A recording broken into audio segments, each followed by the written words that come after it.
ঈদ উল আজহায় একদিকে প্রেক্ষাগৃহে মুক্তি পেয়েছে শাকিব খান অভিনীত তুফান, অন্যদিকে প্রকাশ্যে এলো তার পান ইন্ডিয়ান সিনেমা দরদের প্রথম টিজার। তুফানের তাণ্ডবের মাঝে দরদ দিয়ে টলিউডের শীর্ষের এ নায়ক যেন নিজেকেই ছাড়িয়ে গেলেন।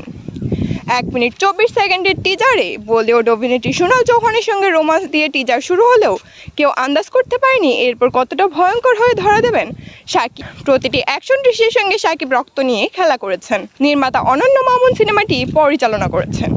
টিজারটি প্রকাশ্যে আসার পর থেকে নেটিজেনদের প্রশংসা কুড়াচ্ছে। আপাতত তৃপ্তির ঢেকুর তুলে অনন্য মামুন বলতেই পারেন, আমি তাহলে জিতেই গেলাম। টিজার প্রকাশ করার আগে সিনেমাটি প্রসঙ্গে নির্মাতা অনন্য মামুন জানিয়েছেন, চলতি বছরের সেপ্টেম্বরে মুক্তি পাবে দরদ। সিনেমায় শাকিব খানের সঙ্গে জুটি বেঁধেছেন বলিউডের সোনাল চৌহান। সিনেমাটি শুটিং হয়েছে ভারতের বারাণসী ও এলাহাবাদে।